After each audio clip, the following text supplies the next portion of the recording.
अरे अमरीन जी, आप तो बिना बताए कि इतना बड़ा पार्सल लेके आ गए। लाने के पहले एक बार पूछ तो लिया होता, हमें जरूरत है भी या नहीं। श्याम जी, जय सिर्फ ड्राइवर ही नहीं, घर के सारे काम भी जानता है। सोचा आपको और वाणी को थोड़ी सी हेल्प हो जाएगी। नहीं नहीं, हमारे पास टेम्पररी हेल्प ऑलरेडी है।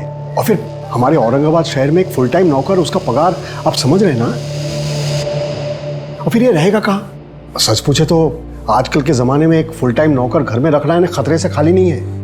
श्याम जी, आपको कुछ देने की जरूरत नहीं है, मैं सब मैनेज कर लूंगा। इसके रहने का इंतजाम भी मैं कर दूंगा। आप बस आज ही से इसे घर के सारे काम समझा दीजिए। देख लो।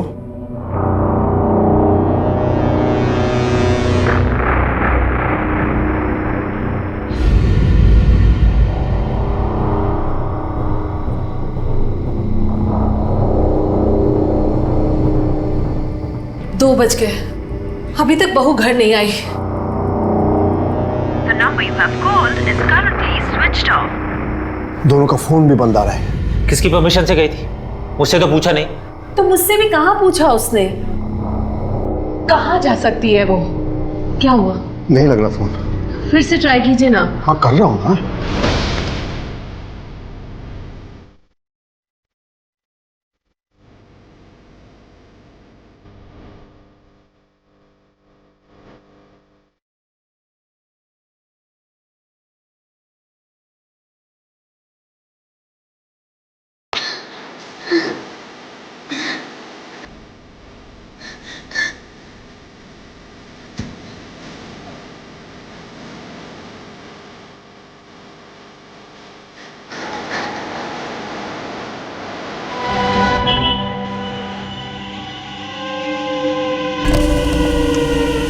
कुछ लोग मेरे पीछे पड़े हैं, प्लीज मेरी मदद कीजिए। प्लीज मुझे पुलिस स्टेशन ले चलिए।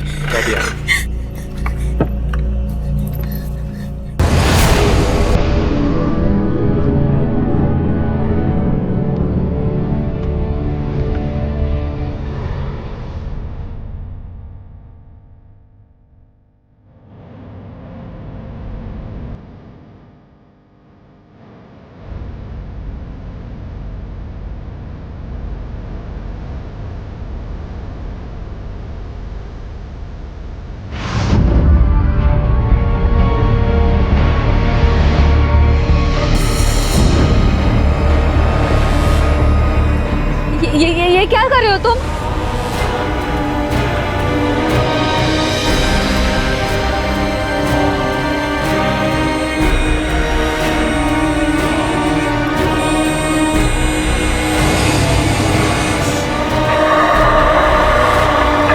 नमस्कार, आदाब। मैं अनूप सोनी, क्राइम पेट्रोल सतर्क के ब्लैक हेडलाइंस अध्याय के आज के एपिसोड में आप सबका स्वागत करता हूं। आज हम एक ऐसा केस दिखाने जा रहे हैं जो 2020 का एक ऐसा चौंका देने वाला केस था जिसने ना सिर्फ पुलिस को बल्कि सरकार को भी हिलाकर रख दिया। हर इंसान अपने आप में एक दुनिया लेकर चलता है। उसके कुछ सपने होते हैं, कुछ मान्यताएं होती हैं, वो कुछ करना चाहता है। ऐसे में उसे समाज के बंधनों और रूढ़िवादी सोच के साथ बांध देना कितना सही है? क्या वाकई में लोग समाज के हिसाब से जीते हैं या फिर एक दोहरी जिंदगी लेकर घूमते हैं सिर्फ ये साबित करने के लिए कि वो सही में समाज की लक्ष्मण रेखा के भीतर हैं?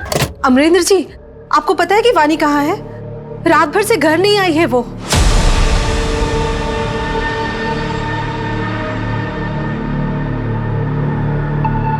The number you have called is currently switched off.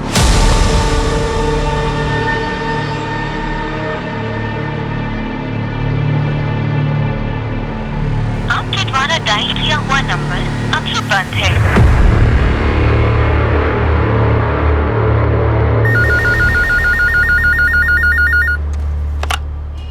Hello,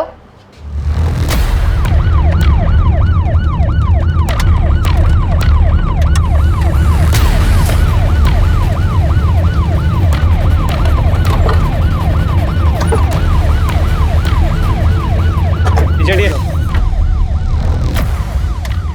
Sonali sir जिंदा है। एम्बुलेंस बुलाओ जल्दी। Sir,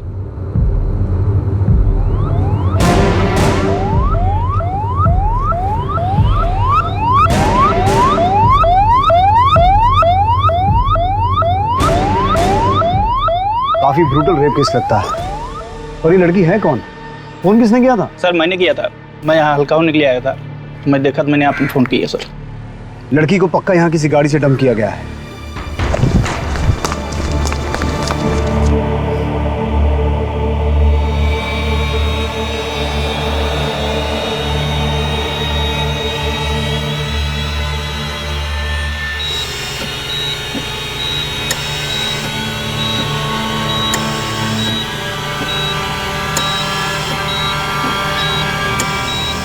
sister injection.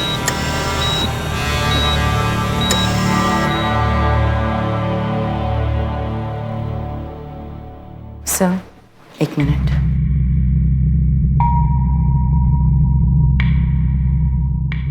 देखिए, फैमिली के लिए ये सब सुन पाना मुश्किल होगा।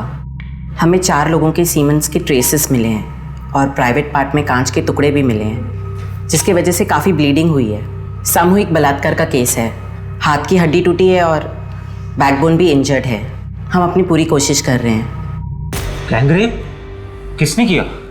कौन है वो लोग? बलात्कार?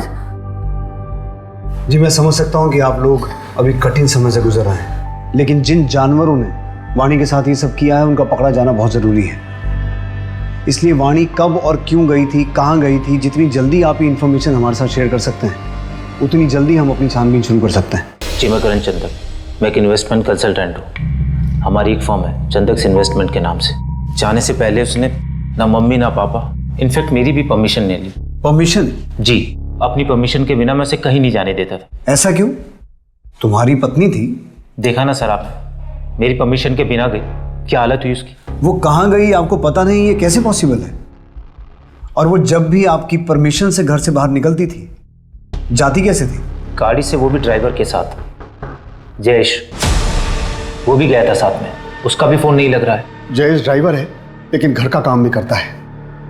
अमरन जी ने जबरदस्त हमारे मत्थे मार दिया था उसे। इतने महीनों से आप क्या काम कर रहा है? अब तक आपको कोई तकलीफ हुई? अरे अब तक नहीं हुई, लेकिन आज तो हुई है ना। जयेश और कार दोनों वापस नहीं आई है और बहू हॉस्पिटल में एडमिट है। तो क्या समझे हम? इन लोगों ने मेरी बेटी को कैदी बना रखा था सर। कहीं भी आना जाना हो तो इन लोगों की परमिशन लेनी पड़ती थी। कई बार तो अपना मन मार के घर में बैठी रहती थी।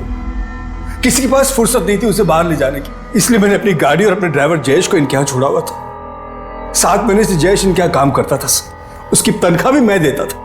आपको किसी पे कोई शक, झगड़ा या कोई दुश्मनी? नहीं सर, हम लोग तो बहुत सीधे साधे लोग हैं। हमारा तो नियम है, ना किसी से दोस्ती ना किसी से बैर। मुझे जयेश का नंबर और एड्रेस चाहिए। कोई झगड़ा वगड़ा हुआ था घर में जो वाणी नाराज होकर चली गई? नहीं तो। कुछ तो हुआ होगा ना जो वाणी घर से चली गई। याद कीजिए, कुछ ऐसा जो हर रोज से अलग हो।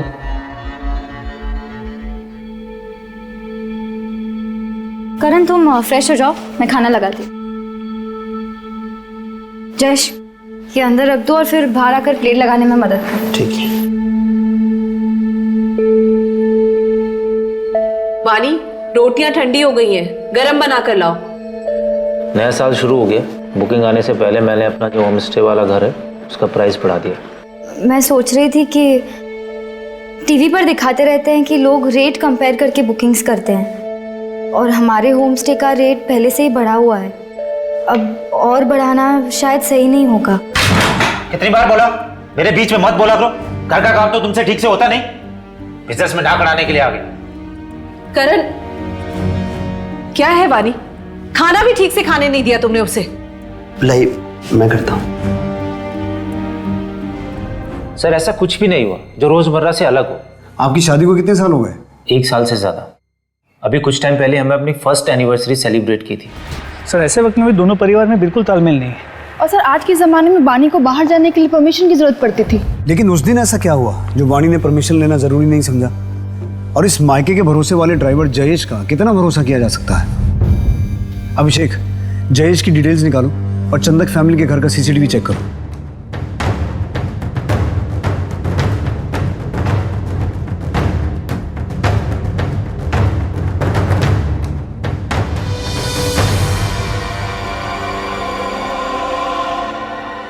सब कुछ तो नॉर्मल दिख रहा है, फिर हुआ क्या होगा? हेलो। सर, जिस गाड़ी में जयेश और वानी गायब हुए थे वो गाड़ी सुंदरवाड़ी में एक सुनसान जगह पर खड़ी है। मैं अभी आपको लाइव लोकेशन सेंड करता हूँ।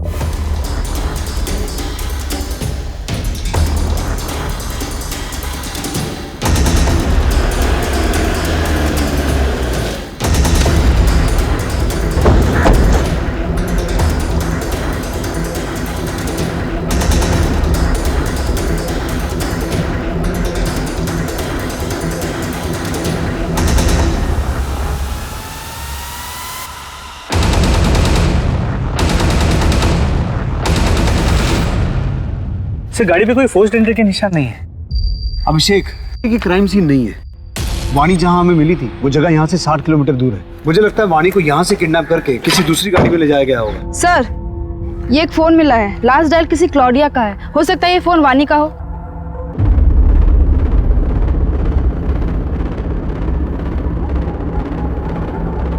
The number you have called is currently switched off. Switch off. Sir, ये 2 फोन मिले हैं पर दोनों ही ऑन नहीं हो रहे हैं और इनकी स्क्रीन भी टूटी हुई है। 3 फोन, मतलब कोई तीसरा भी हो सकता है। सोनाली, इन फोन्स को डेटा रिकवरी के लिए भेजो। Yes sir. और ये क्लॉडिया कौन है? क्लॉडिया से बात की थी? क्लॉडिया तो वो फॉरेनर लड़की है जो 4 दिन के लिए हमारे होम स्टे में रहने आई थी। अतिथि देवो भवा, ये परंपरा है हमारे यहाँ की, इसलिए I love India. Jayesh, madam का सामान लेकर ऊपर जाओ।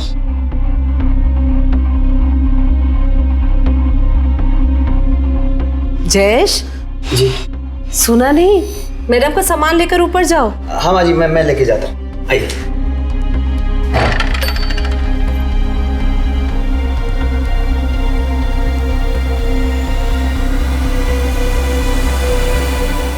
सच ए ब्यूटीफुल हाउस। 4 दिन बाद बोली कि 2 दिन और रुकूंगी, लेकिन फिर अचानक से चली गई। आपको कोई अंदाजा है कि वानी क्लॉडिया से मिलने गई क्यों होगी? वही तो मैं भी सोच रही हूँ कि वानी क्लॉडिया से क्यों मिलने गई। हमें क्लॉडिया की पूरी डिटेल्स चाहिए। उसका पूरा नाम, पासपोर्ट की कॉपी, वो बैंक की डिटेल्स जहाँ से उसने आपके होम स्टे में पेमेंट की थी। जी सर। वानी ने क्लॉडिया को कॉल क्यों किया होगा? और फिर ऐसा क्या हुआ जो वानी के साथ ब्रूटल गैंग रेप हुआ और अब जयेश और क्लॉडिया दोनों गायब हैं? मुझे लगता है वानी के ससुराल वाले हमसे कुछ छुपा रहे हैं। इन सब की डिटेल निकालो, खास करके उसके पति करण की, और इस क्लॉडिया के बारे में और इंफॉर्मेशन निकालो। और इसके अलावा अमरेंद्र ने जो जयेश का एड्रेस दिया है उस एड्रेस पे जाके पता करो एक बार। सर। सर,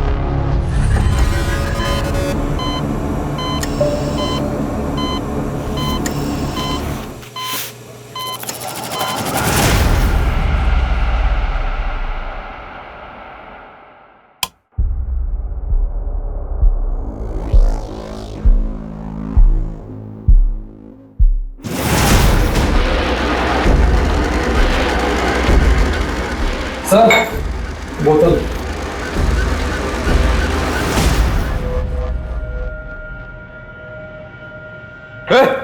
नमिल, उठ उठ। अरे कहाँ गए हो सब?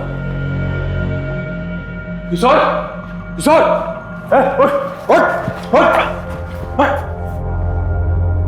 क्या हुआ तुम लोगों को? कहाँ गए हो सब? भाई वो तो भाग गए। भाग गए? अब मैं क्या जवाब दूंगा? कैसे भागे? हैं? मेरा करने का मन हुआ तो मैंने हाथ पैर और मुंह खोल दिए थे। कब भागे वो? कब भागे? भाई वो अभी थोड़ी देर पहले। अरे यहाँ खड़े क्या? चल चल, ढूंढते निकल चल। सर, जो 2 फोन हमें मिले थे उसकी डेटा रिकवरी हो गई है सर। उसमें से एक फोन क्लॉडिया का था और दूसरा जयेश का। मतलब ये बात तो कंफर्म हो गई कि उस दिन जयेश और वानी के साथ कार में क्लॉडिया भी थी। सर, क्लॉडिया के सभी डिटेल्स को चेक किया। पिछले 1 साल में वो 3 बार टूरिस्ट वीजा पे इंडिया आ चुकी है। और जयेश के घर में हमें कई मैगजीन्स मिले जिसमें मॉडल्स फॉरेनर्स थे। तो ऐसे लगता है कि जयेश फॉरेनर्स से काफी ऑब्सेस्ड है। तो हो सकता है उसने उस दिन वानी का रेप किया, लेकिन मेडिकल रिपोर्ट्स के हिसाब से वानी का रेप 4 लोगों ने किया था। तो बाकी के 3 लोगों को हमें जल्द से जल्द ढूंढना होगा। और इस क्लॉडिया के बारे में मुझे एसपी साहब को इन्फॉर्म करना पड़ेगा, क्योंकि किसी फॉरेन नेशनल का गायब होना पॉलिटिकली सेंसिटिव मामला है। जय हिंद सर। जय हिंद। सर, वानी रेप केस में डेवलपमेंट हुई है। एक क्लॉडिया नाम की फॉरेन नेशनल भी वानी और जयेश के साथ थी। जहां से हमें वानी की कार मिली थी उसके आसपास कोई सीसीटीवी नहीं है। और अभी तक जयेश और क्लॉडिया को किसी भी चेक पोस्ट या टोल नाके को क्रॉस करते हुए नहीं देखा गया है। इसका मतलब वो लोग अभी भी शहर के अंदर ही हैं। कोई रैंसम कॉल? No sir. एक काम करो, मीडिया को बोलो कि इस केस को रिपोर्ट करें और सिर्फ जयेश और क्लोडिया की पिक्चर्स ही शेयर करना। इस केस में हमें मीडिया और पब्लिक के सपोर्ट की जरूरत पड़ेगी ताकि हम किडनैपर्स को लोकेट कर सकें। हमें कोई और जगह ढूंढनी होगी इससे पहले कि पुलिस हम तक पहुंचे। मेरे पास एक जगह है। देख, जगह ऐसी होनी चाहिए जहां सीधे जंगल के रास्ते में पहुंच जाए। रोड पे जाना खतरे से खाली नहीं, पुलिस चौकन्नी हो चुकी है। पर तुझे कैसे पता? मेरी उससे बात हुई थी। पहले इसका मुंह तो ढक। भारत भ्रमण पे आई हुई एक विदेशी महिला की किडनैपिंग का मामला सामने आया है। साथ ही एक ड्राइवर लापता है जिसका नाम जयेश है और उसकी उम्र 28 साल है। विदेशी महिला का नाम क्लॉडिया पेट्रोवा है और उनकी उम्र 30 साल बताई जा रही है। अभी तक पुलिस को कोई पुख्ता जानकारी नहीं है कि क्लॉडिया कहाँ है। आप में से किसी को भी इसके बारे में कोई भी इंफॉर्मेशन मिलती है तो अपने नजदीकी पुलिस स्टेशन पर जरूर रिपोर्ट करें। हमारी बातचीत क्लॉडिया की बहन सारा से भी हुई है जो उनको ढूंढने इंडिया आई हुई है। I just want them to find my sister. She has always loved India. How could this happen to her here? Sir, एक दुकान से फोन आया है। उनके पास क्लॉडिया के बारे में एक इंपॉर्टेंट इन्फॉर्मेशन है जो उनकी दुकान के सीसीटीवी कैमरा में कैप्चर हुआ है।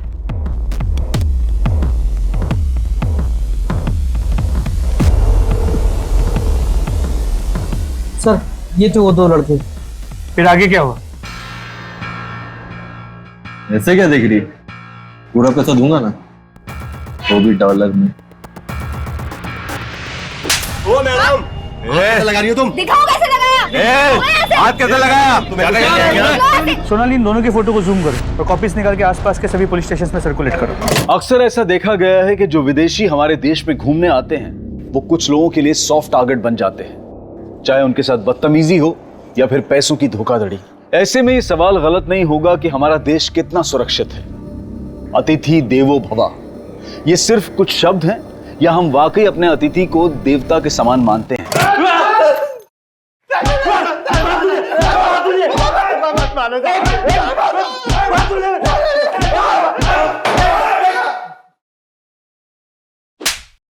लड़की का रेट पूछेगा तू? सिर्फ मजाक किया था सर। लड़की की इज्जत मजाक है तुम्हारे लिए? तुम जैसे लोगों की वजह से लड़कियां सेफ नहीं है सड़क पर। विदेशी महिलाएं 10 बार सोचती हैं इंडिया आने से पहले। अब सब कुछ साफ साफ बताओगे या हम अपने तरीके से पूछें? आई शपथ सर, सिर्फ धमकी दिया था सर। हम मानते हैं हमने उन्हें सबक सिखाने का प्लान बनाया था। आगे जाके मंदिर वाली रोड पर उनका वेट भी कर रहे थे। हम लोगों ने वहां उनका 1 घंटे इंतजार किया पर वो लोग नहीं आए। फिर हम एक पार्टी में जाना था तो हम वहाँ चले गए। सर, अगर आपको विश्वास नहीं आता तो आप हमारा फ़ोन चेक कर सकते हो सर, उसमें फोटोज हैं सर उस दिन की। अभिषेक, इनका डीएनए सैंपल हो और वाणी की बॉडी से जो सीमेंट सैंपल मिले थे उससे मैच करवा के देखो। अगर ये लड़के सच बोल रहे हैं और सुपरमार्केट और मंदिर के बीच वाले एरिया में ये कांड हुआ है तो हो सकता है कि जयेश और उसके साथियों ने क्लॉडिया को अभी भी उसी एरिया में छुपा के रखा हो। अभिषेक, अपनी एक टीम भेजो उस एरिया की तलाशी लेने के लिए और अपने खबरियों को एक्टिवेट करो। लेकिन वाणी ने क्लॉडिया को कॉल क्यों किया होगा और उससे मिलने क्यों गई? और अगर मिलने गई तो उसका ये अंजाम कि वो हमें इतनी दर्दनाक हालत में मिली? यही तो हमें पता लगाना है। अब क्या जवाब देंगे? इससे मिलिए। ये है हमारी बहू जिसके साथ 4 लोगों ने बलात्कार किया है। गायत्री, वो एक हादसा था। समाज हादसा नहीं मानता है। थूकेंगे लोग हम पर अगर उन्हें कुछ भी पता चला तो। जब भी उसे देखता हूँ ना तो अलग अलग लोगों के चेहरे याद आते हैं। खिनाती है मुझे इसे छूने में।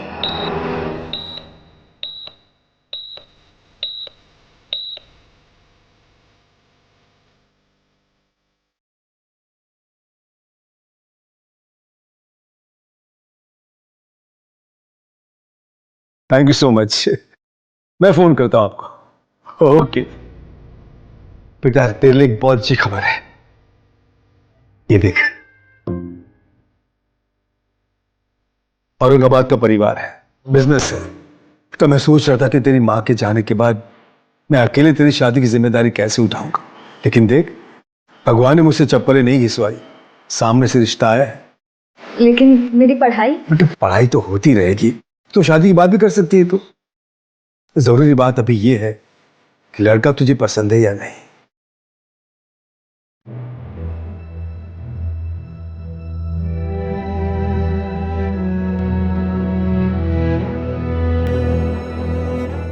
आप लोगों में से कोई हॉस्पिटल नहीं आया पुलिस ने उस दुकान जहां दो लड़कों ने क्लॉडिया और वानी को छेड़ा था और जंगल के पास सुंदरवाड़ी इलाके का 40 किलोमीटर से ज्यादा का रास्ता सर्च किया और पुलिस को एक बहुत बड़ी इंफॉर्मेशन हाथ लगी।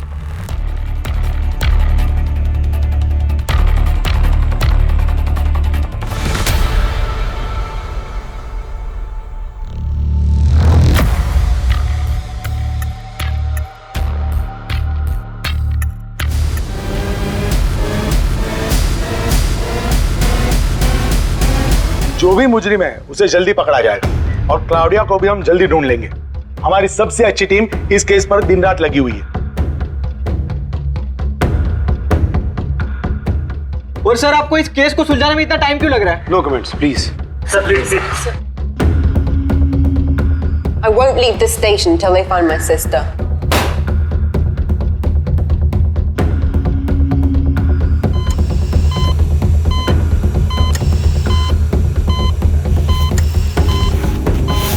मेरी बहन अब तक नहीं मिली, क्या करें आप लोग? देखिए, हमारी सबसे अच्छी टीम इस केस पर लगी हुई है। जैसे ही आपकी बहन का कुछ पता चलेगा हम आपको बता देंगे, लेकिन तब तक मैं आपसे रिक्वेस्ट करता हूं कि आप प्लीज शांत रहिए और अपने होटल पे जाइए।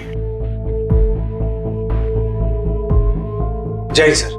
क्या खबर है देशमुख? मुझे मिनिस्ट्री को जवाब देना है। सर, हमारे प्राइमरी सस्पेक्ट जयेश की गोली मार के हत्या कर दी गई। एविडेंस के हिसाब से वाणी का रेप वहीं हुआ है। शायद क्लॉडिया को भी वहीं रखा गया होगा, लेकिन सर अभी तक ये क्लियर नहीं हुआ है कि जयेश उस गैंग का मेंबर था या फिर वो खुद एक विक्टिम था। वाणी की मेडिकल रिपोर्ट में 4 रेपिस्ट का जिक्र है ना? जी सर, जयेश की डीएनए रिपोर्ट से क्लियर हो जाएगा कि वो रेप में शामिल था या नहीं। हम मान लेते हैं कि जयेश उनमें से ही एक था, फिर भी 3 लोग अभी भी ऐसे हैं जो अभी बाहर हैं और वो बहुत खतरनाक है और उनके पास हथियार भी है और बेहद चालाक भी है, क्योंकि उन्होंने किडनैपिंग पॉइंट से वाणी को 60 किलोमीटर दूर फेंका। लेकिन सर, अगर वो वाणी को इतनी दूर तक लेके गए तो किसी कार, टेम्पो या किसी व्हीकल का इस्तेमाल तो हुआ होगा। ये एक सीधी सड़क है, कोई डाइवर्जन नहीं है। वहां पे कोई ना कोई सीसीटीवी कैमरा होगा। उस दिन की सीसीटीवी फुटेज निकलवाओ, उस पूरे एरिया की अच्छे से छानबीन करो। जितनी पुलिस फोर्स चाहिए ले जाओ, हमारे पास वक्त बहुत कम है। क्लाउडिया के ऊपर खतरा बढ़ते जा रहा है। अभिषेक, ये केस तो और उलझता जा रहा है। पॉसिबल है कि ये किडनैपिंग वाणी की वजह से की गई हो, क्योंकि उसके ससुराल और मायके वाले दोनों के पास बहुत पैसा है। लेकिन क्लॉडिया की वजह से ये एक रैंडम किडनैपिंग भी हो सकती है। हो सकता है किसी ने इसे प्लान किया हो, क्योंकि अभी तक रैंसम का कोई कॉल नहीं आया। तो पॉसिबल है कि क्लॉडिया को ह्यूमन ट्रैफिकिंग के लिए किडनैप किया गया हो। सर, पॉसिबल तो है। तो एक काम करो अभिषेक, अपनी सर्च टीम के साथ उस जंगल के आसपास के एरिया को एक बार फिर से सर्च करो।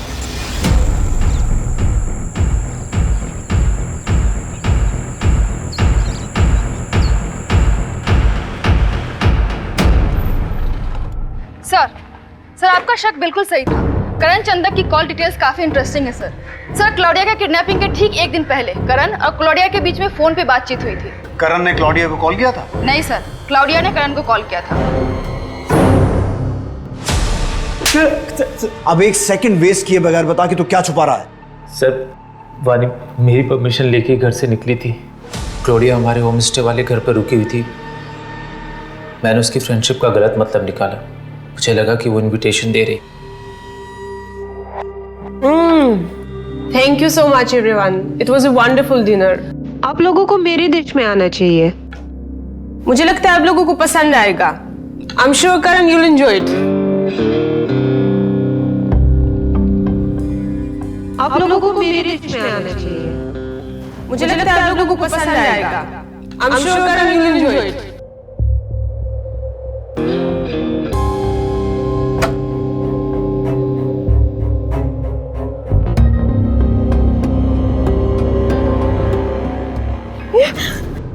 क्लॉडिया, निकलो यहाँ से। लिसन टू मी, सुनो।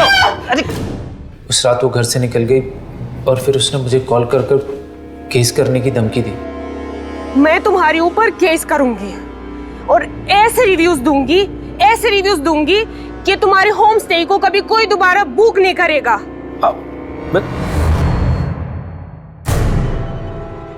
बहुत बड़ी गड़बड़ हो गई वानी, तुम्हें मेरी मदद करनी पड़ेगी। क्लॉडिया से तुम्हारी अच्छी बनती है, वो तुम्हारी बात मान लेगी। प्लीज मेरी मदद कर दो। इसीलिए मैंने वानी को क्लॉडिया को मनाने के लिए भेजा था। तो तूने अपनी पत्नी वानी को क्लॉडिया से मिलने के लिए भेजा और ये खेल रचा ताकि तू क्लॉडिया को गायब कर दे और वो तेरे खिलाफ कंप्लेंट नहीं कर सके। लेकिन तेरी खुद की पत्नी वानी, उसे गायब क्यों किया? अब सब कुछ सच सच बता, क्या हुआ था उस दिन और क्लॉडिया कहाँ है? सर मैंने बस कॉल वाली बात छुपाई थी, इसके अलावा मुझे कुछ नहीं पता। सोनाली, इसके हलक में हाथ डाल के इससे सच निकलवाओ।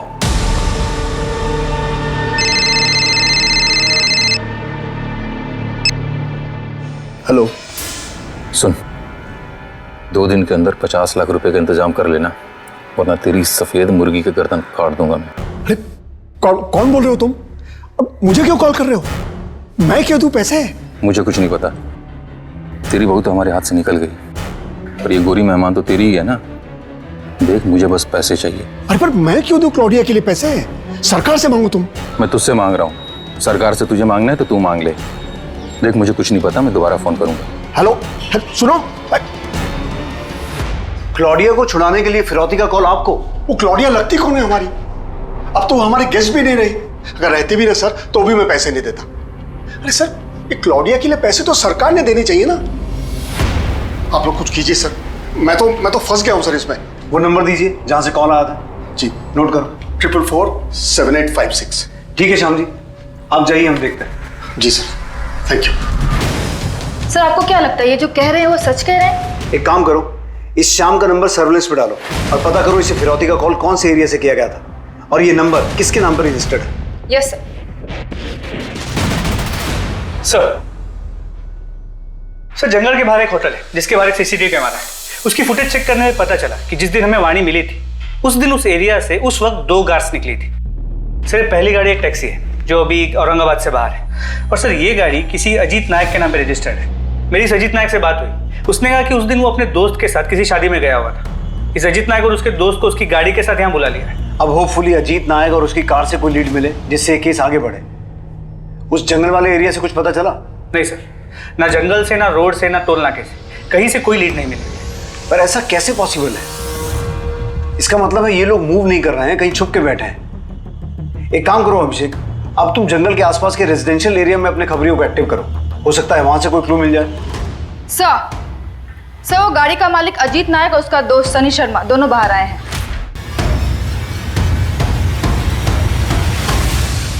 क्या हुआ सर, हमें क्यों बुलाया? इस लड़की को देखा कहीं सड़क किनारे या किसी को इसके साथ कुछ गलत करते हुए? नहीं सर। ये खरोंच कैसे आई? सर वो घर में पालतू बिल्ली है ना। शर्ट निकाल। शर्ट क्यों सर? बताऊंगा क्यों, शर्ट निकाल।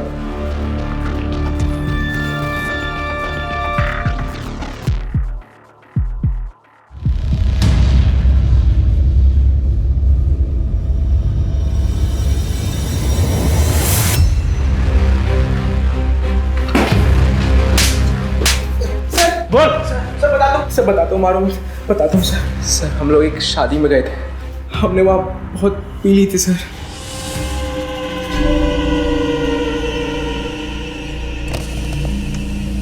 उस लड़की को देखकर हमारी नीयत खराब हो गई थी सर। हमने उसे गाड़ी में बिठाया और फिर हमने उस लड़की ने तुमसे मदद मांगी थी। अगर हैवानियत की जगह इंसानियत दिखाई होती ना, तो आज हॉस्पिटल में वो अपनी जिंदगी के लिए लड़ नहीं रही होती। अपने बाकी 2 साथियों के नाम बोलो। 2 साथी? नहीं सर, सिर्फ हम दोनों थे, सच कह रहा हूं सर। कौन थे? दो बोल, बाकी दोनों के नाम बता। सर वाणी के 4 रेपिस्ट में से हमने 2 को पकड़ा है, लेकिन उन्हें क्लॉडिया के बारे में कुछ नहीं पता। सर एक चीज इंटरेस्टिंग है कि उन्होंने वाणी को जिस जगह से अपनी गाड़ी में लिफ्ट दी थी वो जगह उस जगह के काफी नजदीक है जहां से हमें जयेश की डेड बॉडी मिली थी। हमने अपने खबरियों को एक्टिवेट कर दिया है और शाम की कॉल्स को मॉनिटर कर रहे हैं। सुन, कल दोपहर 12 बजे बैग में पूरे 50 लाख रुपए भर के सीमेंट फैक्ट्री के बाहर जो डस्टबिन है वहां डाल देना। हाँ ठीक है, मैं पैसे लेके पहुंच जाऊंगा। हाँ।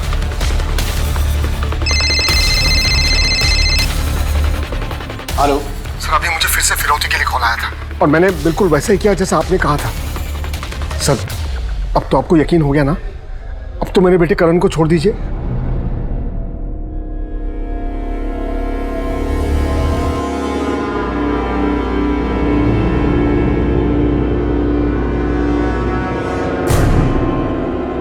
वाणी बेटा, क्या हो रहा है तुम्हें?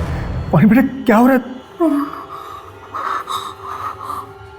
क्या बेटा? करण,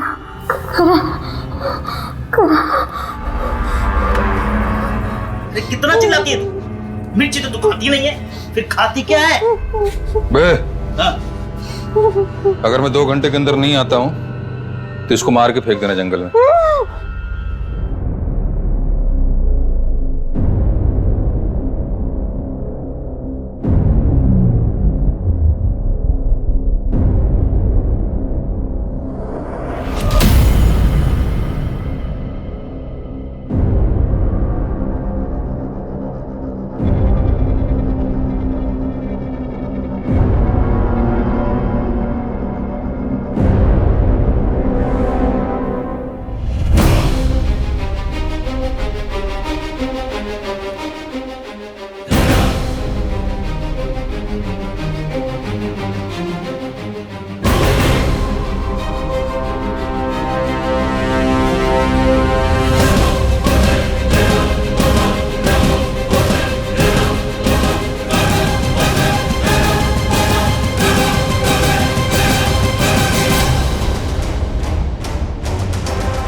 अरे सब आराम से। अब सच सच बता, क्लॉडिया कहाँ है? टाइम वेस्ट मत कर।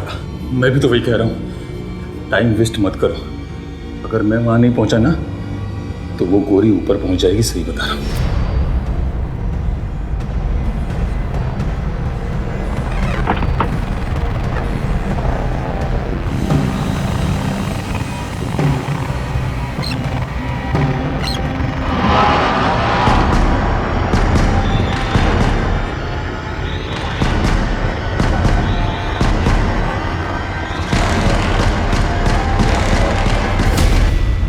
इतना टाइम हो गया रमेश को, देखने फोन लगा कि कहाँ रह गया वो।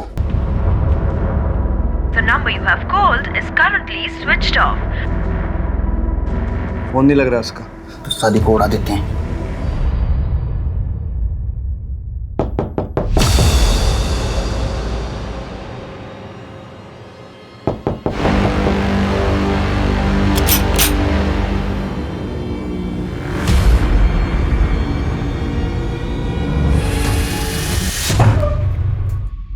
क्लॉडिया, मैं तुम्हारी तकलीफ समझ सकता हूं, लेकिन उस दिन हुआ क्या था?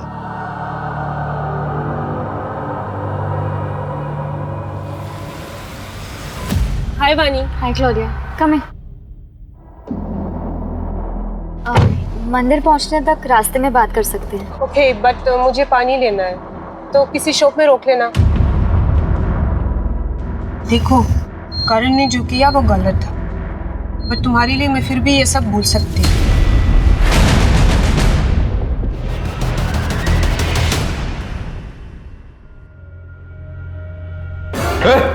नमिल, उठ उठ उठ उठ उठ।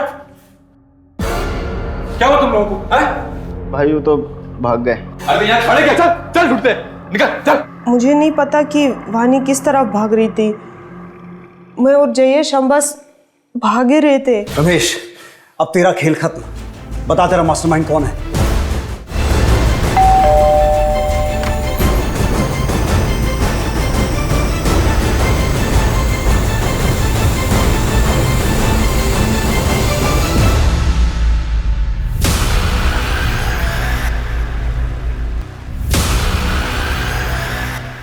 क्या हुआ? कहाँ ले जा रहे मुझे? सर, मैंने कुछ नहीं किया, मेरे बेटे ने भी कुछ नहीं किया। आंखों के सामने रहते ही खूब अच्छे से धूल झोंकी। पिछले साल बहुत बड़ा इन्वेस्टमेंट किया था ना, जिसमें तुम्हारा सारा बिजनेस डूब गया। इसीलिए तुमने ये प्लान रचा। वाणी और क्लॉडिया दोनों को किडनैप करने का प्लान था। लेकिन तुम्हें ये कैसे पता चला कि दोनों कब और कहां एक साथ मिलेंगे?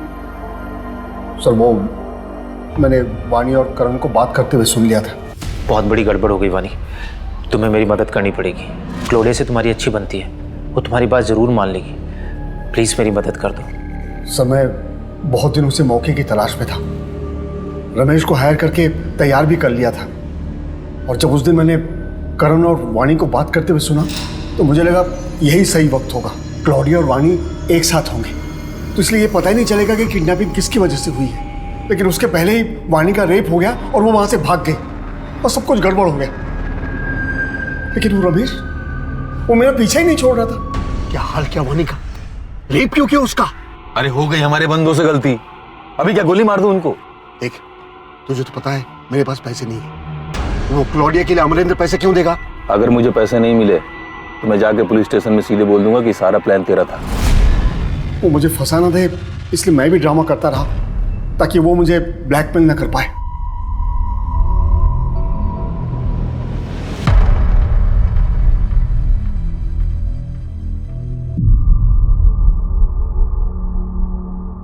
अजीत, सनी, किशोर, नवीन, ये चारों अब सलाखों के पीछे हैं। 4 नहीं सर, 5। मेरी जिंदगी में 4 रेपिस्ट नहीं 5 रेपिस्ट हैं। बाहर क्या, मेरा रेप तो मेरे घर में ही हो रहा था। क्यों कोई आदमी किसी औरत को छूने से पहले उसका मन जानने की, उसकी हाँ कहने की परवाह नहीं करता? पति की हर इच्छा के आगे पत्नी अपने घुटने टेक देती है। और क्या पति की कोई रिस्पॉन्सिबिलिटी नहीं है उसकी इच्छाओं की तरफ? जानता हूं वाणी, कई औरतें ऐसे घुट घुट के जीती हैं, लेकिन ये जिंदगी घुट के जीने के लिए नहीं है, क्योंकि चुप रहने से ऐसे आदमियों की हिम्मत बढ़ती है। Protection of women from domestic violence act ऐसी ही औरतों की मदद के लिए बनाया गया है। लेकिन तुम्हें मदद के लिए हाथ बढ़ाना पड़ेगा, कंप्लेंट करनी होगी। मैं चाहता हूं कि तुम करण के खिलाफ कंप्लेंट करो ताकि हम तुम्हारी मदद कर सकें। एक औरत जब एक रेप विक्टिम होती है तो वो ना सिर्फ फिजिकली बल्कि मेंटली भी ट्रॉमा से गुजरती है, और ये ट्रॉमा जिंदगी भर के लिए एक दाग दे जाता है। ऐसे में हम अपनों से सपोर्ट की उम्मीद करते हैं, लेकिन वाणी जिसे अपना आसरा समझ रही थी वो उसे एक अछूत की तरह से देख रहा था। कुछ लोग समाज में अपनी इमेज बनाने के लिए क्या क्या झूठ नहीं बोलते, और फिर उसी झूठ की वजह से जाने अनजाने में कई जुर्म भी कर बैठते हैं। अगर शाम अपनी झूठी शान का नाटक ना करके अपने हालात को एक्सेप्ट करता तो एक परिवार यूं ना बिखरता, वाणी की जिंदगी ऐसे बर्बाद ना होती, और विदेश से आए मेहमानों के साथ ऐसा बुरा एक्सपीरियंस ना होता।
नमस्कार, आदाब। मैं अनूप सोनी क्राइम पेट्रोल सतर्क के ब्लैक हेडलाइंस अध्याय के आज के एपिसोड में आप सबका स्वागत करता हूं। Corona virus. हाल फिलहाल में पूरी दुनिया भर में इस वायरस के कारण तकरीबन 3000 से भी ज्यादा लोगों की जान गई है। हमारे देश में भी लोग इस वायरस से बचने के लिए तरह तरह की सतर्कता बरत रहे हैं, लेकिन कोरोना से भी ज्यादा घातक एक वायरस है जिसके कारण हमारे देश में हर साल लाखों लोग अपनी जान गंवाते हैं। आज का एक केस उसी वायरस की चपेट में आई एक मासूम, एक निर्दोष जिंदगी का है।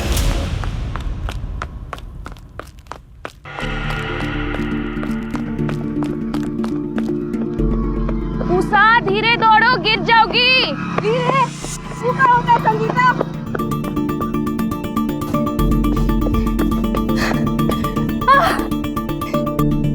जीत गए। ऐसे जीत गया हम। ये लो तुम्हारा नाम। कहा संगीता? आती तो तुम रोज हो, पर आज तो कोशिश भी नहीं की। क्या हुआ? तबीयत ठीक नहीं है क्या? किसी ने डांटा? बाबूजी ने कुछ बोला? अम्मा ने? बाबूजी ने बोला इस साल परीक्षा खत्म होती ही हमारी शादी करा देंगे। कोनो लड़का भी देख लिया उन्होंने बिरादरी का। अरे तो बोलो अपने बाबूजी को कि तुमको शादी नहीं करनी है इतनी जल्दी, पहले पढ़ाई करोगी फिर नौकरी करोगी, उसके बाद अगर कोई लड़का मिला तो देख लेंगे ना। रहने दे हमारी पूटी उषा। हमारे बाबा मिले थे तोरे बाबा से उस दिन, बोल रहे थे तोरी शादी भी इस साल करा देंगे, वो भी जून से पहले पहले। कुछ भी बकवास कर रही है, ऐसा कुछ हो ही नहीं सकता। मत मान हमारी बात, जा पूछ ले अपने बाबूजी से। लड़का भी देख लिया उन्होंने। पर हमको शादी नहीं करनी है, हम तो चाहते हैं कि हमारे चाहने न चाहने से कुछ नहीं होगा। तू चाहे कितना ही तेज क्यों ना दौड़ ले, समाज की दीवार नहीं लांघ सकती। हम इतनी आसानी से हार नहीं मानने वाले। तुम चलो, साइकिल हम चलाएंगे।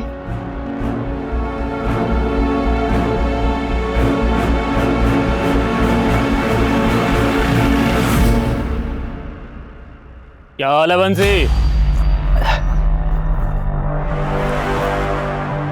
राम राम मालिक। चाय पियोगे? नहीं नहीं मालिक। गोपाल, क्या सुन रहे जी? तुम लोग जानवर का लाश उठाने से मना कर दियो। हड्डियां बूढ़ी हो चुकी है मालिक, वो अपना बोझ तो उठता नहीं है, तो जानवरों का कहाँ से उठाएंगे? और हमारे बच्चे तो ये सब काम करने से साफ मना कर चुके हैं मालिक। बच्चे कुछ ज्यादा समझदार हो गए तुम्हारे। बोझा नहीं उठा सकते, झाड़ू तो उठाओगे, नालियां साफ करोगे ना? हाँ हाँ मालिक। मालिक 30 रुपए में पूरा नहीं पड़ता है। बगल वाले गांव में नाली साफ करने का 50 रुपए मिलता है।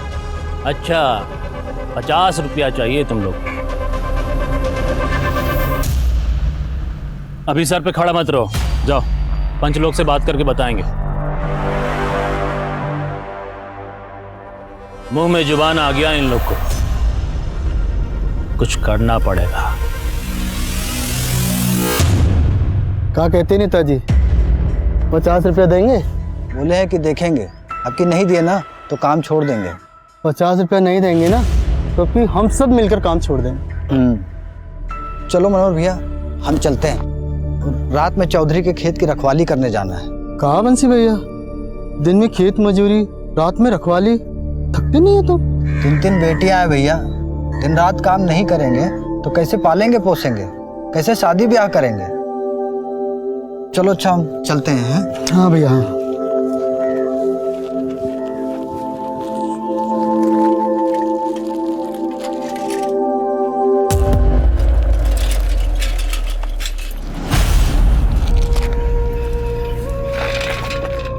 संगीता तुम घर जाओ।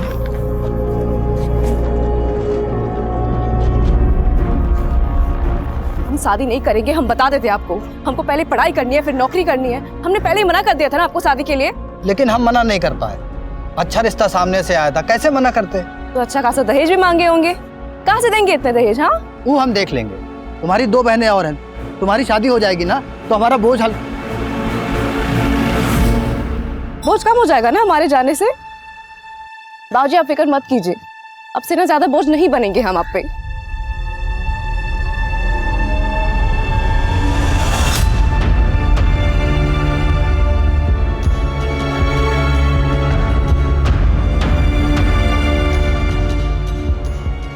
उषा दी हमरा चॉकलेट और हमारा चॉकलेट लाए हैं, लो। अरे तुम लोग इतना बड़ी हो गई हो लेकिन फिर भी बचपना गया नहीं है, तो थोड़ा तुम भी बच्चा बन जाओ ना माँ। बंसी, ओ बंसी। बाबूजी, बाबूजी क्या हुआ दादाजी? अरे गिलास पानी चाहिए था। बेकार में डरा दिए हमको तो लगा कहीं आप अगर पानी चाहिए था तो पानी पानी चलाना चाहिए ना, आपके बेटे का नाम काहे चला रहे? मेरी मर्जी, वैसे कोई बताएगा एक गिलास पानी के लिए पूरी मंडली क्यों जमा हो गई यहाँ? अब कोई पानी भी देगा या नहीं? ला रहे।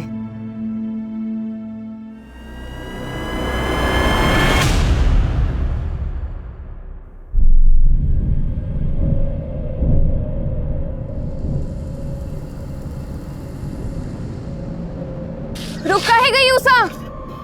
प्यास लगी है, पानी पी के आते हैं। ठीक है, तू जा पानी पी कर आ, हम चले रेस जीतने। तुम निकलो आगे, हम फिर भी तुमको ओवरटेक कर लेंगे, देख लेना। देखते हैं।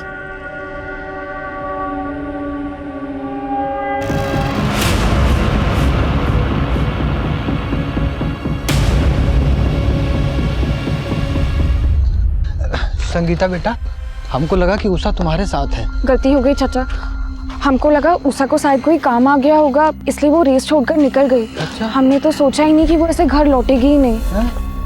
अरे का हुआ वंशी, इतनी रात को कहाँ जा रहे हो? कुछ खो गया का? ओ भैया, हमारी उषा बिटिया ना कहीं। वो हमारी उषा बिटिया की पायल खो गई है, तो वही हम लोग ढूंढ रहे थे। अब इतनी रात में तो मिलेगी नहीं, सवेरे ही ढूंढना पड़ेगा ना। चलो मीरा, चलो। आप झूठ काहे के लिए बोले? तो क्या कहते हैं? हमारी लड़की गायब हो गई है, मिल नहीं रही है। अरे कितनी बदनामी होती, लोग काका बातें बनाते, समझ रही हो तुम? लेकिन चाचा, आप उषा को ढूंढेंगे कैसे? कार्यक्रम का शुरुआत तो हम करेंगे।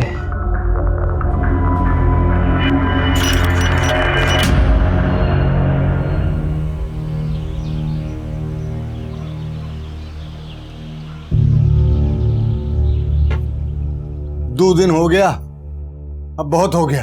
अब हमको पुलिस को बताना होगा उषा के बारे में। लेकिन बाबूजी, जरा सोचिए कितनी बदनामी होगी इन बच्चियों के लिए। तो बंसी, नालियों का कचरा साफ कर करके तेरे दिमाग में भी कचरा भर गया है। तेरी खोखली इज्जत बिटिया की जान से बढ़कर है। तो बैठ, हम जा रहे हैं गांव वालों के साथ थाने। बढ़ रही है तू।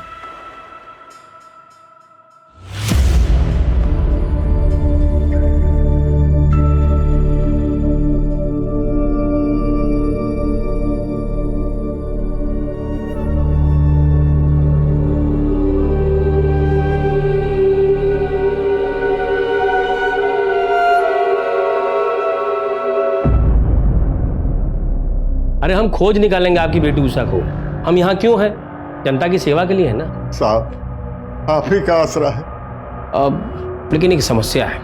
क्या साहब? पिछले महीने पड़ोस गांव से भगीरथ साहू जो हैं, वो आप ही की तरह रोते रोते आ गए हमारे पास कि अपनी बेटी लक्ष्मी को खोज निकालनी है, गुहार लगाते हुए। तो हम भी लग गए काम पे। पूरा गांव, शहर, जिला सब छान मारे, लेकिन लड़की नहीं मिली। और 4 दिन बाद लड़की अपने आप लौट आई, वो भी शादी करके दूसरे जात के लड़के के साथ। हमारी उषा ऐसी नहीं है साहब। अरे हम कब कहे कि उषा ऐसी है, लेकिन शिकायत दर्ज करने से पहले थोड़ा जांच पड़ताल कर लें। क्या है कि कॉलेज और मोहल्ले में किसी लड़के के साथ, अब उम्र भी तो फिसलने का है ना। फिर भी आपको अगर शिकायत कराना ही है तो हम तो यहाँ पे हैं ही, आ जाइएगा।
देखिए, शिकायत तो हम दर्ज कर लेंगे, लेकिन इतना बात याद रखिएगा कि जब हम आपकी भागी हुई बेटी को उसके पति समेत सौंपेंगे ना, तो समझ में नहीं आएगा कि बेटी के मिलने की खुशी मनाए कि इज्जत मिट्टी मिलने का शोक। सोच लीजिए, आपस में विचार विमर्श कर लीजिए। अगर फिर भी लगता है कि रिपोर्ट लिखाना ही है तो आ जाइएगा यहां पर, हम यहीं हैं जनता की सेवा के लिए।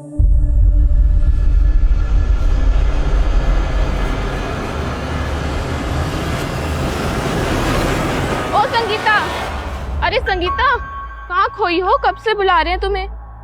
कुछ नहीं, दिमाग में ऐसे ही कुछ चल रहा था। अच्छा, उषा का कुछ पता चला? नहीं। तुमका क्या लगता है उषा कहाँ हो सकती है? हमको कैसे मालूम होगा? हमसे काहे ऐसे सवाल कर रही है? अरे हम तो बस पूछ रहे हैं। उषा इतनी अच्छी दोस्त है तुम्हारी, उस दिन तुम ही थी उसके साथ। हमको तो लगता है पुलिस ये सब सवाल करेगी। पुलिस? क्या कह रही है तू? हाँ, हम उसके साथ थे, इसका ये मतलब तो नहीं कि हमें सब पता होगा। तू भी ना कुछ हो बात करती है, हमें तुमसे बात ही नहीं करनी। हटो।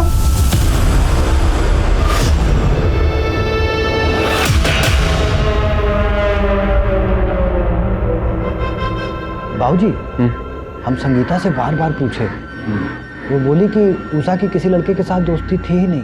हमें तो लगता है पुलिस हमें डरा रही है ताकि हम शिकायत न दर्ज करवाएं। मेरी मानो शिकायत दर्ज करवा देते हैं। ठीक है बाबूजी। हाँ साहब, हमने सोच लिया साहब, हमें शिकायत दर्ज करवानी है।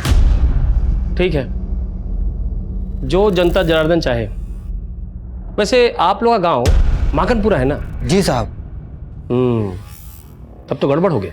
क्या है ना कि माखनपुरा हमारे थाने के अंडर नहीं आता। तो हम क्या करें साहब? आप लोग एक काम कीजिए, दौलतपुरा पुलिस स्टेशन चले जाइए। वहां का जो SHO है वो भी हमारे तरह ईमानदार है, आप लोग की पूरी मदद करेगा। ठीक है, चलिए।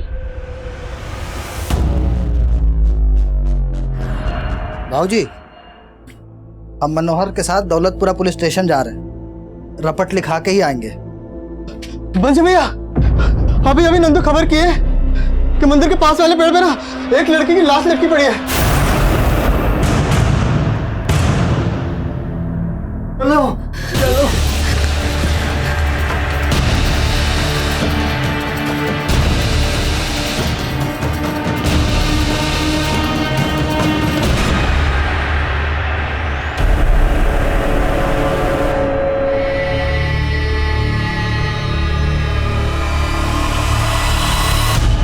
अरे रुक जा। अम्मा!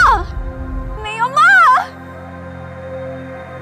अरे हमारी पीटी उषा देख, निकाल दी तुमरा काटा। पागल लड़की। खून निकल रहा। हाँ तो हम पोंछ दे रहे हैं अभी।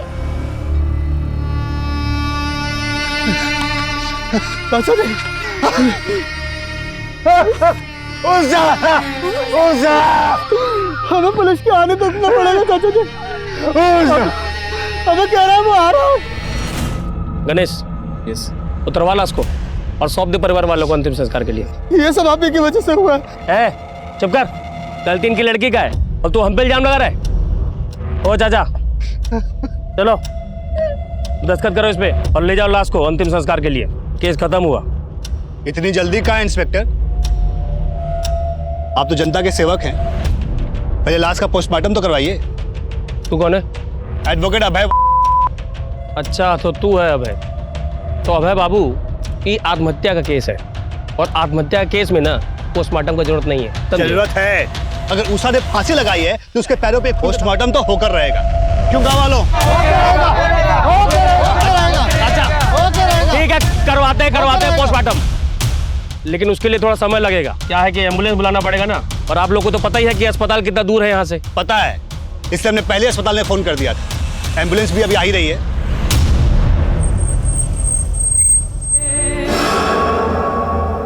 गणेश, यस, तू भी जा साथ में। ठीक।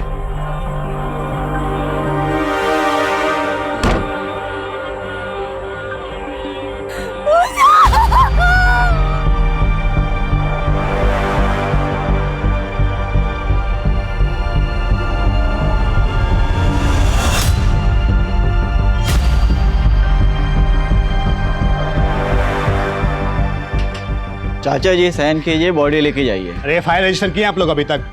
पहले FIR रजिस्टर कीजिए, तब जाके साइन करेंगे। ये कौन बात का है भाई यार? हाँ, पोस्टमार्टम रिपोर्ट में साफ लिखा है कि उषा ने खुद को फांसी लगाया। उषा का बॉडी हम भी देखे हैं, उसका चेहरा पर और बॉडी पर चोट का निशान था।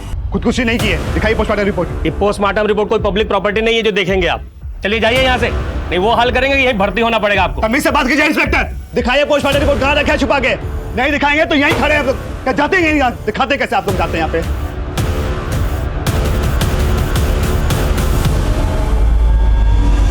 लखन जी, आप लोग जिद छोड़ दीजिए, बॉडी गल रही है।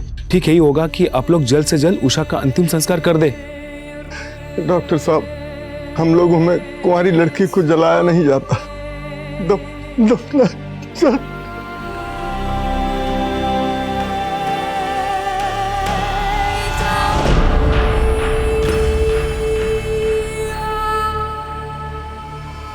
उषा को दफना दिया गया। ऑफिशियली देखा जाए तो उषा का केस क्लोज हो चुका था।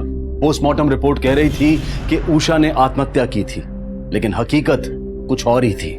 उषा के साथ न सिर्फ बलात्कार हुआ था, बल्कि उस मासूम ने 4 दिनों तक अमानवीय यातनाएं भी भुगती थी। कौन थे दरिंदे और क्यों हुआ था उषा के साथ इतना भयानक अपराध? इन सारे सवालों के जवाब मिलने अभी बाकी थे, लेकिन सच की एक फितरत होती है कि उसे कितना ही क्यों ना दबा दिया जाए, पर आखिरकार वो सतह पर आ ही जाता है। एडवोकेट अभय का वीडियो वायरल होने लगा था। सोशल मीडिया पर जस्टिस फॉर उषा के नाम से एक मुहिम शुरू होने लगी थी और इस मुहिम में बॉलीवुड के सेलिब्रिटीज भी जुड़ने लगे थे। अखबार, टीवी और सोशल मीडिया से इस कदर दबाव बढ़ा कि पुलिस को उषा के केस को फिर से रीओपन करना पड़ा। देखिए, हम ये केस क्राइम ब्रांच को ट्रांसफर कर रहे हैं और साथ ही इंस्पेक्टर दरबारी को इस केस की तहकीकात खत्म होने तक सस्पेंड किया जाता है। सर, किस ऑफिसर को ये केस अलॉट हुआ है? ऑफिसर आदिल खान को। ये वीडियो एविडेंस रिकॉर्ड से वायरल कैसे हुआ? सर, लोकल पुलिस थाने से लीक किया होगा किसी बेवकूफ ने, शायद पैसों के लालच में। उषा एक अच्छी स्टूडेंट थी, एथलीट भी अच्छी थी। 5 दिन बाद उसकी लाश मिली पेट पर लटके हुए। सबसे पहले हमें उषा का पोस्टमार्टम दोबारा करवाना होगा। सर, कम से कम ये तो अच्छा हुआ कि उषा की बॉडी को जलाया नहीं गया, लेकिन बॉडी का पोस्टमार्टम करने के लिए उसे फिर से बाहर निकालना होगा। पर इसके लिए हमें परिवार की मंजूरी लेनी होगी। बात करते हैं उसके घर वालों से। काफी मेडल जीते थे उषा ने। अब इन सब बातों का कोनो फायदा नहीं है साहब, हमें हमारे हाल पे छोड़ दीजिए। लाखन जी, मैं आपकी नाराजगी समझता हूँ। नाराजगी नहीं, गुस्सा है साहब, हमें गुस्सा है। उषा के जीते जी तो आप लोगों ने कुछ किया नहीं, अब उसके मरने के बाद उसकी कब्र खुदवा के काहे उसकी आत्मा को कष्ट पहुंचाना चाहते हैं? जब तक हम पोस्टमार्टम नहीं करवाएंगे, हमें उषा की मौत की असली वजह पता नहीं चलेगी, और जब तक वजह पता नहीं चलेगी, हम इस केस में आगे कैसे बढ़ेंगे? चाचा जी, उषा को इंसाफ दिलवाने के लिए हमें कोशिश तो करनी होगी। ठीक है साहब, हम तैयार हैं। लखन जी, मैं वादा करता हूं, इस बार उषा को इंसाफ जरूर मिलेगा।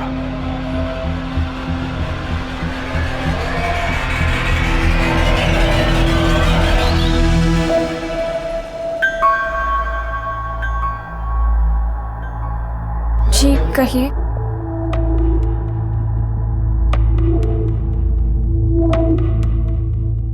जिस दिन उषा गायब हुई थी, तुम उसके साथ थे। क्या होता उस दिन? डरो नहीं, बोलो। उस दिन उषा और हम रेस लगा रहे थे। उषा पानी पीने के लिए रुक गई और हम आगे चले गए।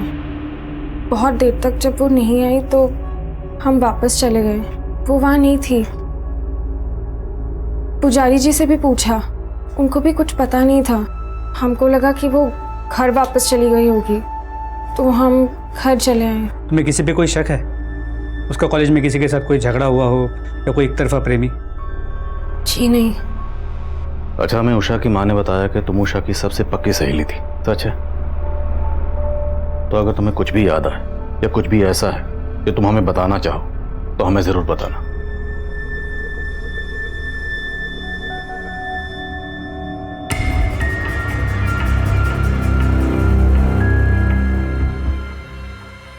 बाबा, हम अभी आते हैं। सच सच बताओ, उषा के साथ ये जो कुछ भी हुआ उसमें तुम भी? हम कैसे मान ले तुम्हारी बात? ठीक है, लेकिन कल अगर हमें पता चला कि इस सब में तुम भी शामिल थे ना, तो हम खुद जाके पुलिस को तुम्हारे बारे में बताएंगे।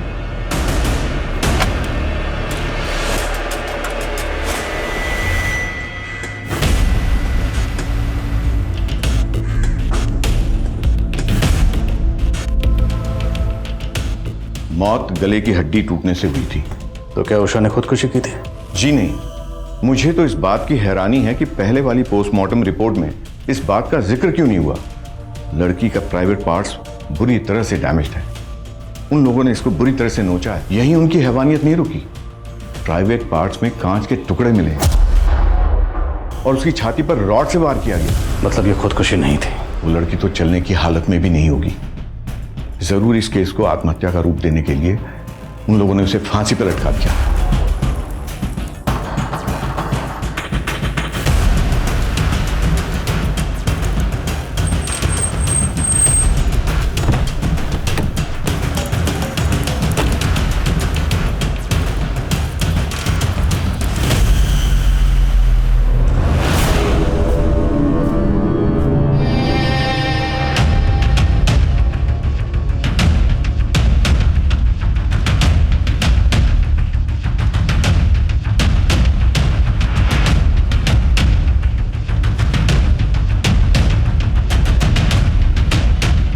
लाश को इतनी ऊंचाई पर ले जाकर टांगा गया। एक दो लोगों का काम नहीं है, पक्का 2 से ज़्यादा लोग हैं और हो सकता है पूरी प्लानिंग पहले से की गई हो। सर इस केस को बुरी तरह लिपा पोता गया है। अनुज अगर लिपा पोता गया है तो हम उसे साफ करेंगे और क्लू नहीं है तो क्लू ढूंढेंगे, लेकिन हमारे डिपार्टमेंट पे जो धब्बा लगा है उसे मिटाना है हमें। फिर इस मंदिर का पुजारी उषा की बॉडी मिलने के बाद से गायब है। और ये तो मुझे अब बता रहे। आई एम सॉरी सर, लेकिन उस पुजारी के पीछे हमने खबरियों को लगा दिया है। ढूंढो उस पुजारी को, हो सकता है उसने उन लोगों को देखा हो। ये पुजारी मुझे जल्द से जल्द हिरासत में चाहिए। जी सर।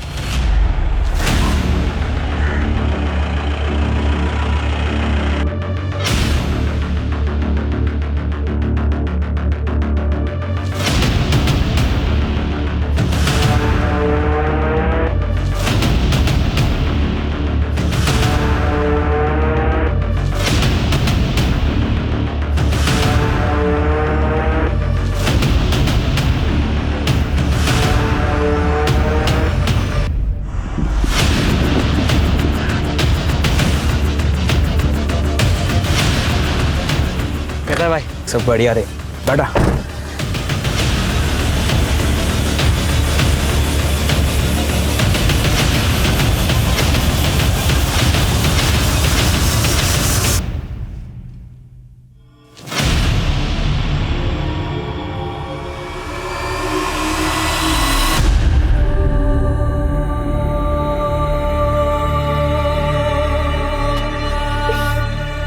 कहा दादाजी, काहे इस प्याज के पीछे पड़े हो? अरे हम कहाँ पीछे पड़े हैं, ये प्याज हमारे पीछे पड़ा है। रुला दिया कम बखत ने। कहा बनाना है आपको, हमको बताइए, हम बता सकते हैं। छोड़ो छोड़ो ये सब, छोड़ो, अरे छोड़ो। हमें अपने लिए नहीं, तुम्हारी माँ को अचानक नानी के पास जाना पड़ा और यहाँ बच्चियाँ भूखी हैं। अरे तो बुला लिए होते ना हमको, हम तो वैसे भी संगीता के घर पे टीवी देख रहे थे। अरे आप बैठिए, पूजा कीजिए, ये पेट पूजा का जिम्मा ना हम पे छोड़ दीजिए, ठीक है? जाओ।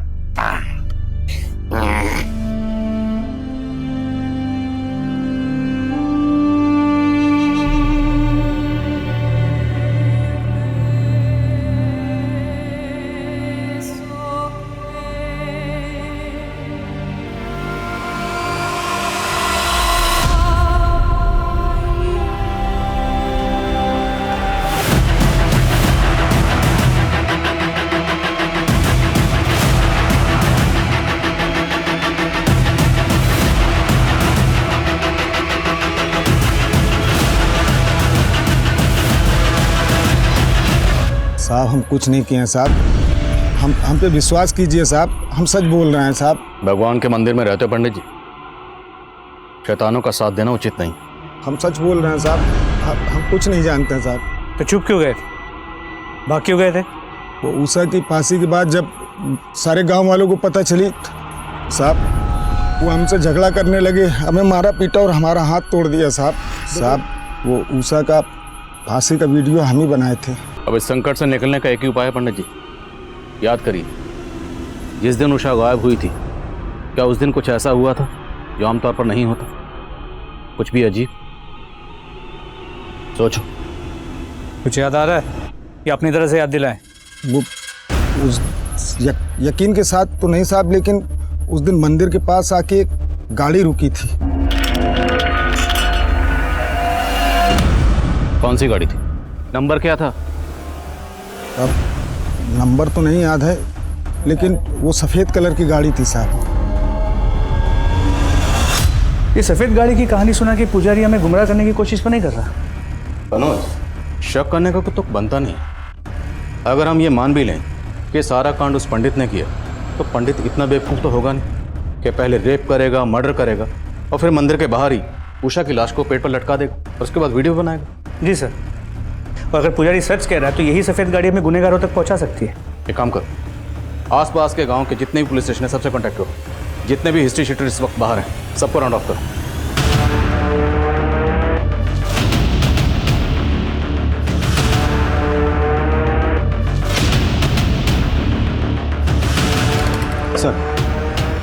सर संगीता के पीछे जो खबरी लगाए थे उन्होंने इन्फॉर्मेशन दी है। संगीता फोन पे किसी को धमकी दे रही थी और उषा के मर्डर के बारे में बात कर रही थी। संगीता से दोबारा मिलना पड़ेगा। उषा ने शायद किसी अपने से ही धोखा खाया।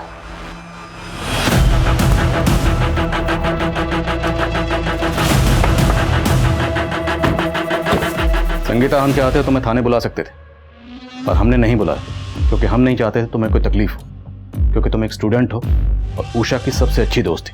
अब दोस्त थी तो ये भी चाहती होगी कि जिसने भी उषा के साथ गलत किया उसे सज़ा मिलनी चाहिए, चाहती हो ना? तो तुम्हारी मदद के बगैर हम उन्हें सज़ा नहीं दिला सकते। सब उषा का एक फ्रेंड था अशोक, हमारे गांव का ही लड़का है, हमारे साथ ही पढ़ता है। उषा और उसकी बहुत अच्छी बनती थी, है भी वो अच्छा लड़का। तो क्या उषा और अशोक के बीच में कुछ? हमको नहीं लगता, ऐसा कुछ होता तो उषा हमको बता दी होती। मुझे इस अशोक का फ़ोन नंबर और एड्रेस चाहिए।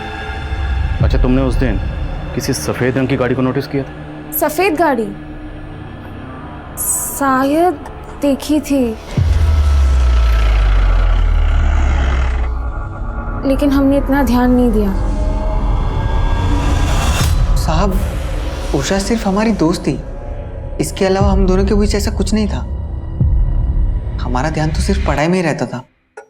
फिर संगीता को ऐसा क्यों लगता है कि उषा के साथ जो कुछ भी हुआ वो सब तूने किया है? क्या संगीता ने आपको ऐसा कहा? वो तो हमें बहुत अच्छे से जानती है, वो ऐसा कह ही नहीं सकती साहब। ठीक है, जा, लेकिन जरूरत पड़ी तो दोबारा बुलाएंगे। हाँ साहब।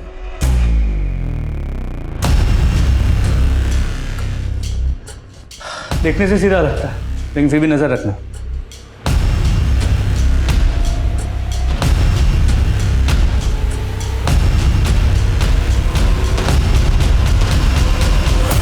साहब, धोल विहार गांव में देखिए, वहाँ का इलाका काफ़ी सुनसान है। वहाँ सफ़ेद रंग की कार रात को कई बार देखी गई है। साहब, हमने ही नहीं, हमारे अलावा काफ़ी लोगों ने देखी है। धोल विहार? हाँ। कहाँ पे है जगह?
उषा दीदी का ही कपड़ा है।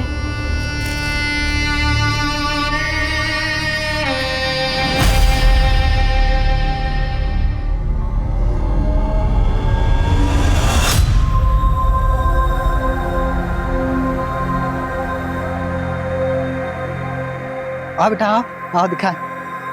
उषा, तुम कहती थी ना कि चप्पल पहन के दौड़ना बहुत मुश्किल होता है। देखो, हम तुम्हारे लिए कार लेके आए। ये कहाँ से मिला आपको बाबूजी? अरे छोड़ ना, तू पहन। इसको पहन के ऐसा लगेगा जैसे कि हम उड़ने वाले हैं। इसीलिए तो तुम्हारा नाम उषा रखे हैं, पीटी उषा के नाम पे। जब तुम मैदान में दौड़ोगी ना तो सब लोग चिल्लाएंगे, उषा उषा उषा उषा उषा उषा उषा। ये हमारी उषा का ही जूता है। सर, एक लोकल पॉलिटिशियन है, त्रिलोक राजपूत। ये बंसी और उसके बिरादरी के लोगों से चिढ़ा हुआ था क्योंकि ये लोग दिहाड़ी बढ़ाने की मांग कर रहे थे। बुलाओ इसे थाने। सर। तुम यहाँ क्या कर रहे हो? तुम्हारा सस्पेंशन तो अभी खत्म नहीं हुआ। खान साहब, हम गलत नहीं हैं। हम माकनपुर के हवा पानी मिजाज से अच्छी तरह वाकिफ हैं। ये गांव वालों को तो ऐसे ही चलता रहता है। अब आप सोच लीजिए कि अगर केस सॉल्व नहीं कर पाए ना तो बहुत जगह सही होगा। तो मेरी फिक्र छोड़ो, अपनी फिक्र करो। एक बार सबूत मिल गया ना तो सबकी हवा पानी टाइट कर दूंगा। सदियों पुराना बात कर रहे हैं आप इंस्पेक्टर। वो मामला कब का हवा हो चुका है। हम खुद पंचों से मिलके बंसी और उसके साथियों का मजदूरी कब का बढ़वा दिए। फिर भी बात चुभी तो होगी आपको। कल तक जो लोग आपके सामने नजरें झुकाकर चलते थे अब सीना तान कर चल रहे हैं। बुरा तो लगता होगा।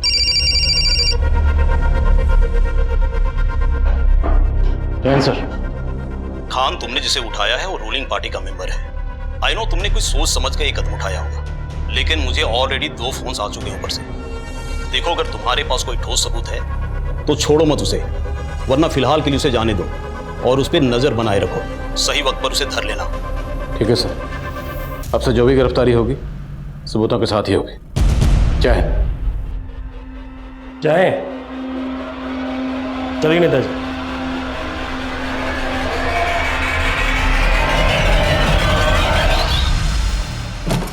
हमें अपनी तहकीकात का तरीका बदलना होगा। उषा जहां से गायब हुई, जहां पर उषा को रखा गया और फिर फाइनली जहां पर उषा की लाश मिली, ये सारी जगह एक दूसरे के आसपास है।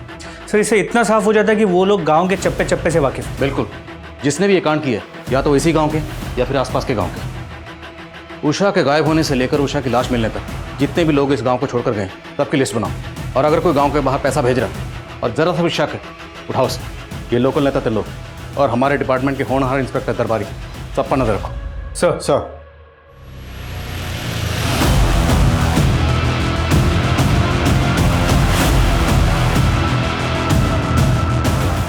सर, ये उन 15 लोगों की लिस्ट है जो लोग गांव से बाहर गए। इन सब के बारे में पता किया, 13 लोगों से बात भी हुई, क्रॉस वेरीफाई भी की। सब अपनी बताई हुई जगह पर ही थे। सर, लेकिन इनमें से 2 नंबर क्रॉस चेक नहीं हो पाए। ये दोनों कॉलेज स्टूडेंट हैं, सुजीत सिन्हा और दर्पण सिन्हा। हमने इनके कॉलेज में इंक्वायरी की तो पता चला कि 15 दिन से वो कॉलेज नहीं आ रहे। इन दोनों के कॉल डिटेल्स निकलो। जी सर, इन दोनों के कॉल डिटेल्स में एक कॉमन नंबर है, किसी कमल चौहान का है। जिस दिन उषा गायब हुई थी, सुजीत, दर्पण और कमल तीनों की मोबाइल की लोकेशन मंदिर के पास की है। सर, उसके बाद लगातार 5 दिनों तक इन तीनों की लोकेशन उसी जगह की थी जहाँ पे उषा को रखा गया था और टॉर्चर किया गया था। ये लोग जहाँ भी हैं ढूंढ निकालो इन्हें। उषा के कातिल यही। सर, तीनों के फ़ोन स्विच ऑफ है, इसलिए करंट लोकेशन का पता नहीं चल पा रहा।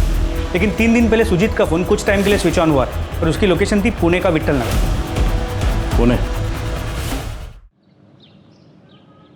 क्यों खान साहब, पुणे जा रहे? आ गए तुम, मालूम था। दर्शन देने जरूर आओगे। समझाने आए सर। आप तो एक केस के लिए आए हैं, खत्म होते ही चले जाएंगे। रहना हम ही को यहाँ पर है। काहे संतुलन बिगाड़ रहे हैं सर? कैसा चल रहा है, चलने दीजिए।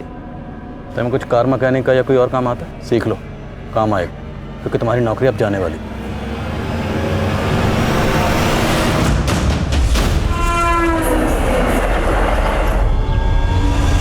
सर, सुजीत की लोकेशन इसी एरिया की है, विट्ठल नगर। आसपास के लोगों ने बताया कि उन्होंने सुजीत और उसके दोस्तों को यहाँ देखा तो है, मगर वो कहाँ रहते हैं, किस घर में रहते हैं, किसी को नहीं पता। सर, काफ़ी बड़ा एरिया है, करीब 50 बिल्डिंग्स हैं और हर बिल्डिंग में 60 से 70 फ्लैट्स। चूहे को उसके बिल से बाहर निकालने के लिए रोटी का टुकड़ा डालना पड़ता है।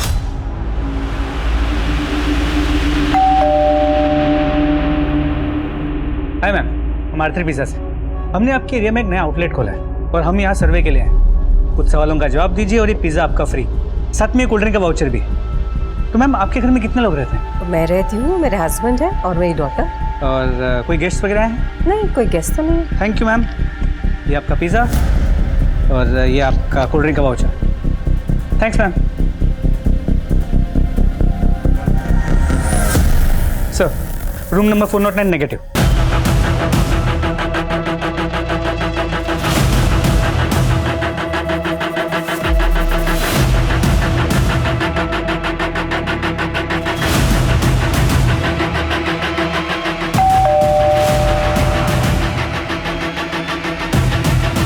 कहिए। सर, पिज़्ज़ा डिलीवर हो गया। मैं पिज़्ज़ा मंगाया नहीं था, किसने भेजा? तेरे ससुराल वालों ने।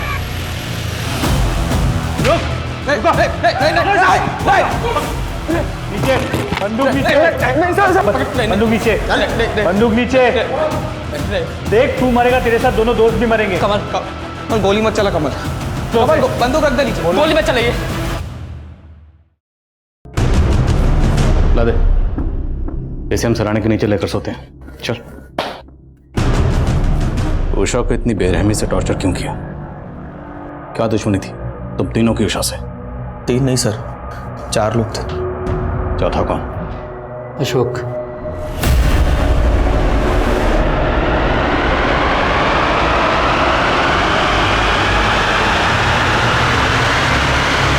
उठाओ अशोक। सर।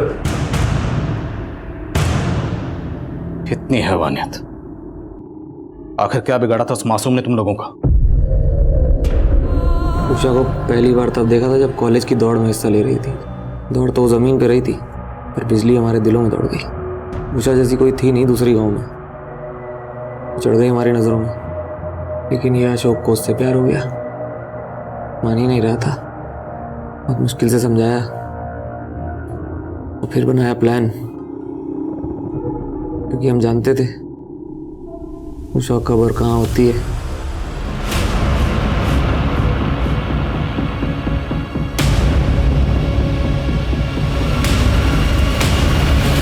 सर, मजा किया उसके साथ। मजा करना तो अलग बात है, लेकिन वो थी तो दूसरे जात की।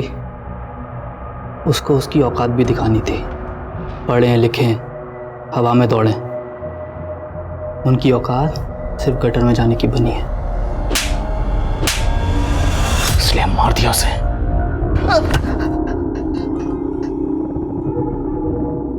उषा तुझे अपना अच्छा दोस्त मानती थी, अच्छी दोस्ती निभाई तूने।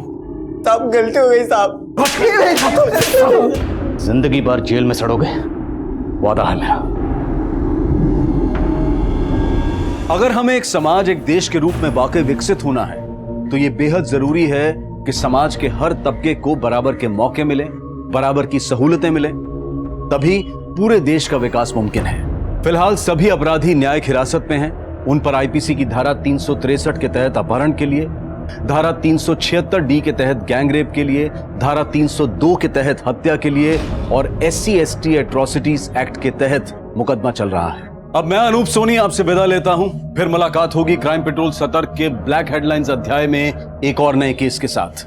और याद रखें, क्राइम और आपके बीच में सिर्फ इतना फर्क है कि आप कितने सतर्क हैं। सतर्क रहें, सुरक्षित रहें। जय हिंद। क्राइम पेट्रोल्स के और भी दिलचस्प कहानी देखने के लिए हमारे चैनल को सब्सक्राइब करें और बेल आइकॉन दबाना न भूलें।